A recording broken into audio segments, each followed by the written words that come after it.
everybody, welcome to Kimmel's Irish Pub. Time for another movie review. Tonight's movie, Blood for Dust. This one cracks me up, this IMDb synopsis, right? So, Cliff, a traveling salesman under the weight of providing for his family and the myth of the American dream, finds himself on a dangerous path after a chance encounter with Ricky, a colleague from a dark past. So, I just thought that was the myth of the American dream. Love it, love it. It's only 5.5 on IMDb. Only 440 people rated it so far. So who knows? Now, in it, Josh Lucas, who I like. I mean, I'm going to go shopping at Home Depot, right? Same guy? Pretty sure. Yes. He's the guy. He's a Home Depot guy. Always wants me to go buy mulch. I don't even know if they sell mulch, but like something that men do. Kit Harington. You know, everybody knows Kit Harington, maybe from Game of Thrones. Scott McNairy is in this. Ethan Suplee is in this as well, and Stephen Dorff are all the names. Nora Zehender looks familiar, so I might know her when I see her. But other than that, I mean, there's a lot of interesting people in this, I think. Ethan Suplee, I always remember him from Remember the Titans. I always remember him from Remember the Titans. But remember me. I'll be back in a little bit. I'll let you know if this movie's any good and tell you a little bit more about the myth of the American dream. No, I'll tell you more about the plot and see if it's worth it. Alright, stick around. I'll let you know.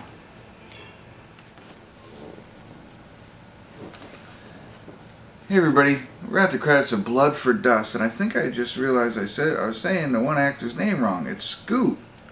Did I say that right? Yeah, Scoot McNairy. Did I say that right? Or Scott, did I say the first time?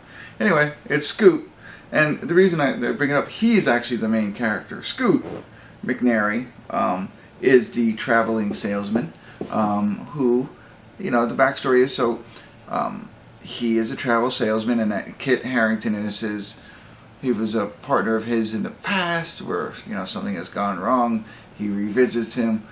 Scoot has fallen, not so much on hard times, but yeah, I mean, you know, medical needs for his family, that kind of thing, trying to sell AEDs, you know, clear, those types of things. I think he's selling anything, but basically he's been a salesman in his entire life, which is interesting because, you know, I think this movie portrays salespeople in a bad light. You know, whether you like salespeople or not, but I think that's, you know, I mean, it's like over-exaggerated in a sense, what they're kind of saying, but it makes it interesting, right? So he is a salesperson, like I said, he's trying to make sales, he's working for a company, things aren't going his way.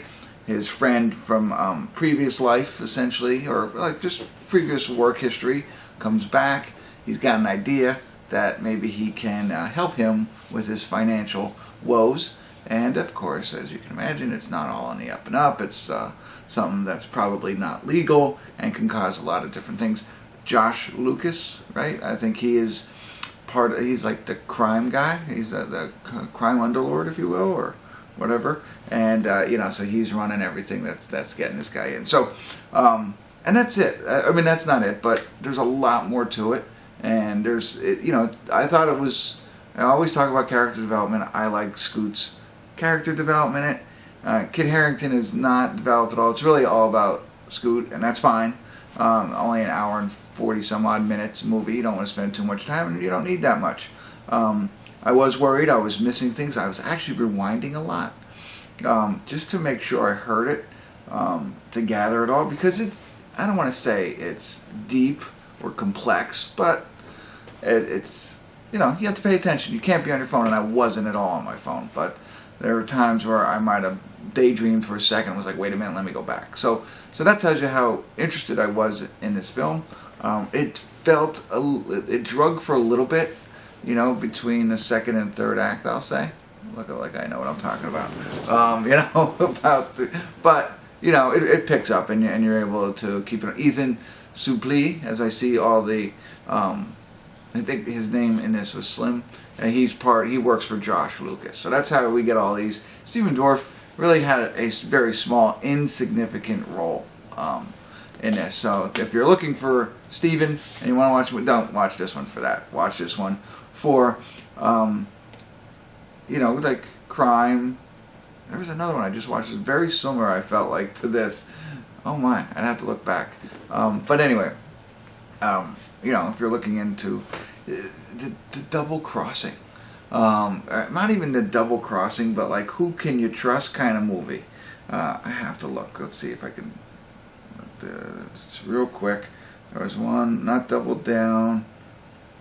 Was it Sleeping Dogs? I don't feel that was it either. Give me one more second. Okay, I can't find it. I'd have to find it somewhere else. But anyway, maybe it was Sleeping Dogs.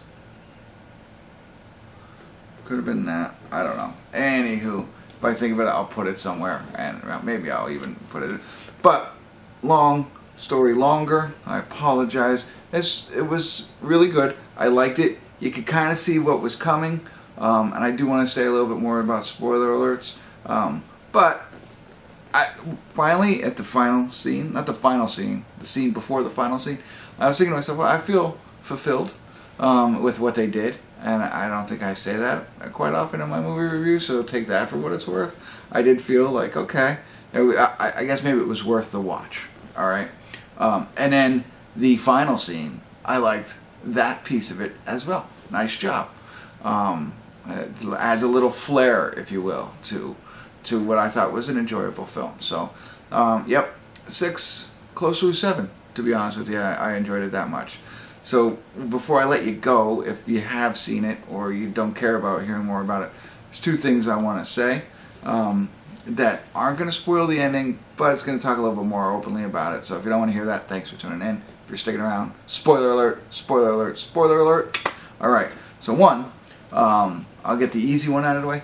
You never open up a kid's baseball or hockey cards, right? I wouldn't, imagine if my parents had bought me, I was into baseball cards, but opened them up already on me. You know, I was fingering through them. Oh, that was crazy. I can't believe they did that. That's so taboo. I don't know. You just don't do that. I laughed at that myself. I don't know if anybody else got that. The other thing was, okay, so Scoot's character, Cliff was his name. Did he have that plan? They don't really release the fact that, like, it was more like happenstance that he survived this ordeal and walked away with all this kind of money, which is fine. Or was he the salesman the whole time and was able to pull this off? I know he pulled the other guys in, but there's that point where he was kind of looking at him like he thought, hey, Josh Lucas's character is going to be like, okay, you're with us now, let's, but then, you know, because he didn't completely run or anything like that, so I feel as though it was more luck that he survived than, you know, very astute planning by him, and was really the mastermind behind everything. I think it could have been written either way. I think you could have played it as a, you know, a mastermind and done some more things in there. But no, I think in this case he just lucked out and, you know, was able to pull this off. So there you go. That's what I got for you. That's what I wanted to share with those of you who have seen it. Hopefully that was helpful. Check it out. Definitely a fun film, like I said, and worth the watch. Thanks for tuning in. Kimmel's Irish Pub.